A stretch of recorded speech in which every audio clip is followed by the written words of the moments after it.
Greeting, my name is Ha-Linh and I will represent group number 5 to present you the slideshow of application of mobile technology and internet for informing public health intervention of HIV/AIDS.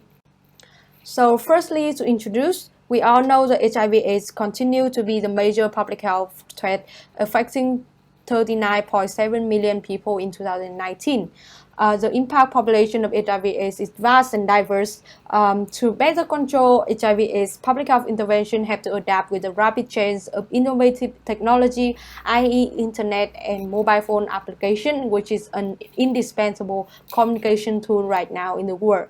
The dramatic increase in internet access, use of smartphone and online platform has overcome traditional barriers to facilitate health promotion. Therefore, the appraisal report is to provide a comprehensive overview of current application of mobile technology and internet so as to suggest recommendations for health-related non-governmental organizations. So for strategy, we conduct a systematic review by extracting data from scientific journal and retrieve from electronic database. By inputting key search terms including internet, mobile phone, mobile application, web-based, HIV/AIDS intervention, prevention, we got the following results. Our results are divided into two parts, mobile technology and internet application. Let's look at the mobile technology first. Globally, there are 66.67% of population, i.e. 5.13 billion people are using mobile technology, in which 2.71 billion people are using smartphone. Since mobile devices are not expensive and widely used, they are useful for delivering health intervention, for it can enhance service linkage when people need support and feedback.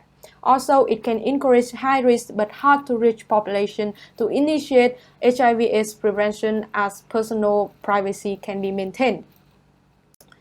Prior to advent of smartphone, mobile strategy for HIV/AIDS are based primarily on short message services or SMS or text messages to provide information and service for health promotion, clinical management, etc., as well as help mobilize HIV/AIDS community to engage in health promotion. In terms of medical services, text messages reminder can significantly improve appointment compliance and medical adherence. To date, mobile apps have replaced SMS-based services to have file testing services, health center, and provider.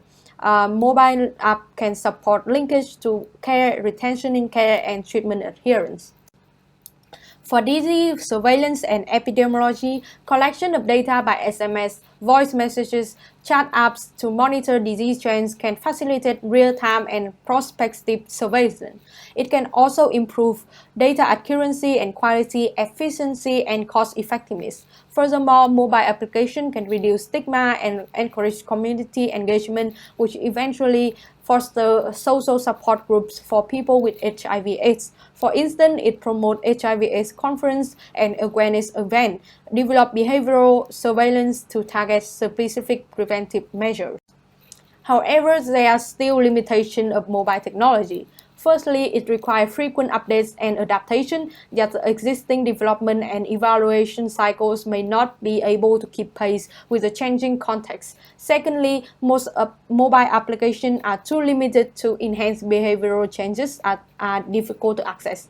Engagement with mobile apps may not be equal between different groups and hence widening the disparities or inequality.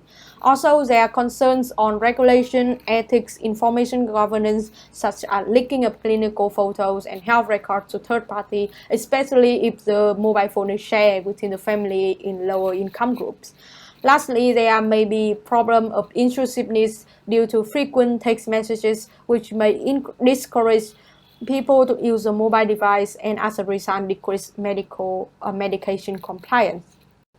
Next up, we have internet application. Compared to the number of mobile phone users, the number of internet users a little bit lower, account for 57.3% of the world population in 2019, approximately 4.2 billion people. The digital technologies are particularly common, being used among adolescents and young adults who seek to have sexual activity. With the accessibility, affordability, anonymity, and Moreover, social media and online social networks are newly emerging tools to be used for HIV prevention and surveillance. For example, private Facebook groups are established for men who have sex with men to provide online peer education. Interaction and dynamics from online peer education have increased the exposure to health information and HIV testing. HIV surveillance can also be achieved when increasing in HIV testing among high-risk groups that have increased the proportion of individuals who are living with HIV, know their sero status, and direct them to medical or other services as soon as possible after they are infected so as to prevent ongoing transmission of HIV/AIDS. Although make use of the advanced technology, internet-based intervention also have several limitations on HIV public intervention. Unlike typically face-to-face intervention, the passive information system may limit interaction and control loss to follow-up. This is hard to retain target population. The self-reported data via online intervention may affect the validity of data, and reporting bias may occur when participants are likely to report desirable results. Geographical factors is a concern in online intervention, as it's difficult to reach the population living in poorer countries, while they are always at the highest risk of HIV disease. Feasibility is largely reduced in places with unstable electricity and networking. There is also difference of perception and ability to acquire knowledge from the intervention due to various levels of e-health literacy. Last but not least, technical, financial, and laboring are three main barriers to maintain the implementation of long-term web-based intervention. So to sum it up for the discussion, we can see the abundance and diversity of intervention have successfully connected HIV/AIDS patients with health information, medical services, risk reduction approach, and community engagement. For clinical benefit, all of this intervention can foster better access to medical records and treatment, hence to improve healthcare service attendant more timely, so as to save time and money for themselves, for the patient, for their family and friends. The customized information and service system can also protect the user anonymity of people living with HIV/AIDS. Healthcare provider can disseminate practice to wider population, hence improve the availability of services, can also foster the mutual learning between different providers. Utilization benefits can include convenience, timely information, services, and user-friendliness. Wide approach to high-risk population, diversity in material and means in all this intervention can help convey the information more effectively. GPS and location for public surveillance as well as medical assistance. And lastly, this intervention can enhance cooperation between different organizations working on HIV/AIDS. However, there are still disadvantages to count on. We can see that there are three main disadvantages, including accessibility and equity, meaning the barriers of cultural and socio-economic divergence of users. The disparities between regions and countries can make the approach of this intervention inconsistent. Secondly, the regulation and evaluation is also a concern. When patient data violation, cybersecurity compromise platform, and many ethical provisions are still questionable, which can eventually lead to stigmatization, discrimination, other adverse impact on people living with the disease that they engage in this kind of intervention. Lastly, the effectiveness of this intervention is also raised the question because it's based on voluntary basis, so the comprehensive follow-up and patient adherence are still questionable. So based on overall observation and analysis, we would like to put out some recommendations. Firstly, about data confidentiality and ethical concern, we would like to promote for regional laws and regulation of cybersecurity to use de-identified data and location while the data is extracted for research purpose.